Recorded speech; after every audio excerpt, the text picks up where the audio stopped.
What's up, guys? It's Rider87 coming at you again from beautiful Southern California with another video. Let's get it started.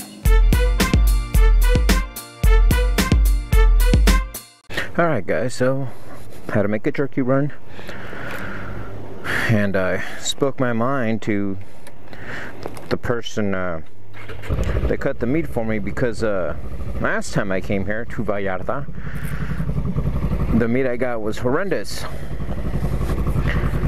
The guy obviously didn't, number one, want to cut the meat for me because that meant he has to go into the fridge, get another package of uncut meat and cut it to my specifications. Now, they're supposed to do what I need them to do. They're a butcher. And the piece that he showed me was very nice and clean and very little fat. Then when I get home and I open up the package, to my surprise, it is horrendous. A third of each steak was literally fat. So I paid for a third fat. So I said, screw it this time. Came prepared. I came with some latex gloves, and if the same butcher was going to help me, I was going to tell him my issue. Luckily it was a younger guy who seemed to care about my opinion, so I told him what happened, and he said that he'll take care of it, and he did. He got me some nice clean meat, showed me, and I didn't have to go to management or anything like that. And I also bought some chorizo because I got fooled by my mother. She invited me for breakfast and it was soy chorizo. I was like, dude, this tastes funny. What kind of chorizo? She's like, well, it's soy. And I'm like, why are you giving me soy? So I had to buy some. I got some beans at home. I bought some bolillo, which for you guys would be, it's just like a French baguette, but just short and Mexican. Gotta heat up the beans with some chorizo, open up the bread, put it in the toaster oven, fill it up with some refried beans and chorizo. Oh man, it's made, it's good. And the meat was on a good sale today, so I ended up getting I got a little over 3 1/4 pounds for 10 bucks, and I'm selling it at a pound of beef jerky for 20 bucks, so I know I made doubled my money. Oh, I should have probably stopped at Teresa's and got some crickets. I can go later. I know my daughter's gonna want to ride on the bike, so I'll go later. I think that lady's texting.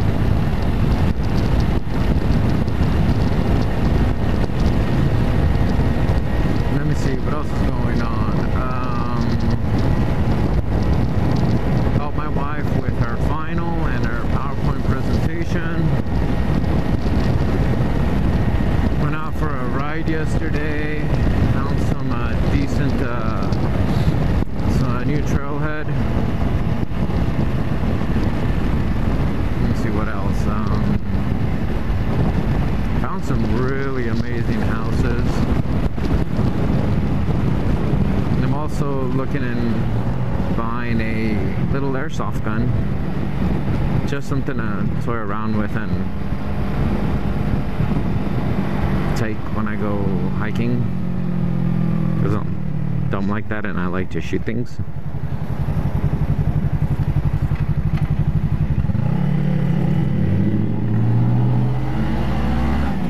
And I can't wait till next month where I can get my stuff from my bike. I also got some wire from my dad's house to mount my fog light. What sucks is that to do it the safe way and possibly 100% guarantee that I won't drill into the tire. I have to remove the tire itself. I can't remove the fender without doing that. But that's a pain in the ass. I don't have the equipment to do it, or the tool, or the size Allen wrench to accomplish this task.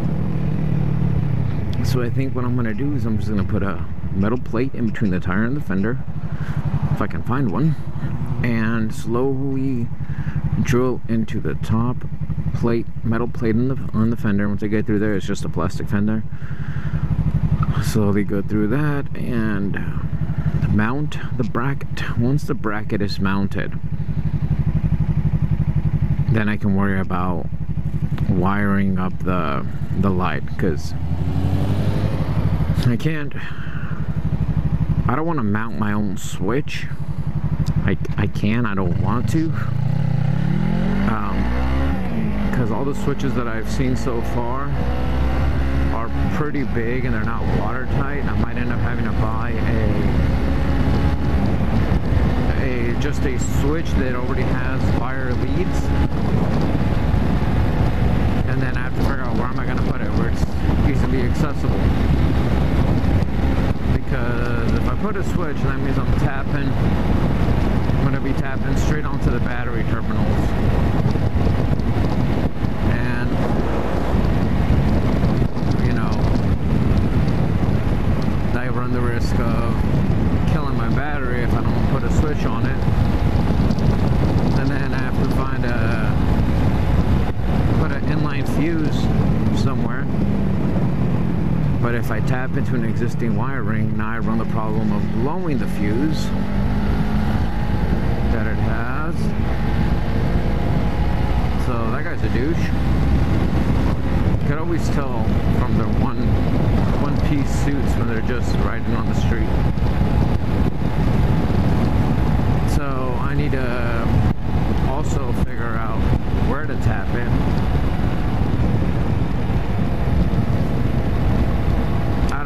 It's just, there's different ways of doing it, and different ways have their own pros and cons. So, I don't know. I mean, I gotta really think how I want to do this. I really don't have anything to worry about until winter, because my main reasoning for the light is because of the fog. Because my little headlight I have is absolutely worthless for the fog.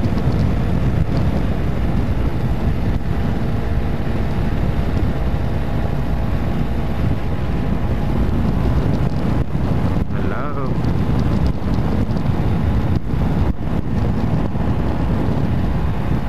No one wants to wave at me. Oh well. So let me see, I got beef jerky.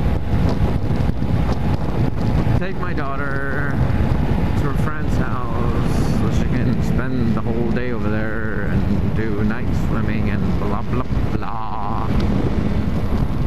And my older one is gonna go to work, so that means I can't take my wife on the bike to take her to work, which means she has to take the car, which means she's gonna be wasting gasolina. And then my friend might not want to come over when he hears that I can't give him my undivided attention, because I have to make beef jerky.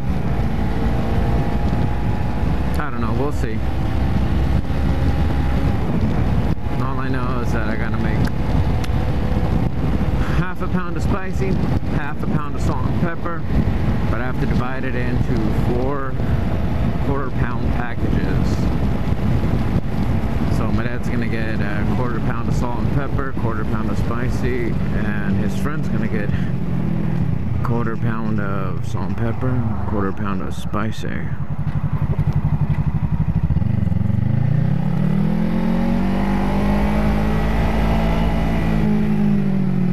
You know, I had cereal this morning, but it was a small bowl, and I guess I'm hungry.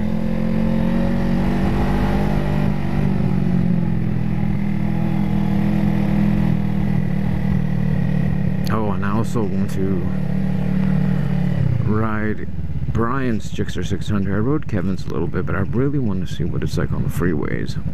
Called my insurance. My insurance says that I am not covered to ride anybody else's bike. That my insurance is not for me. The insurance is for my motorcycle. So that means that anybody that's riding my bike gets covered.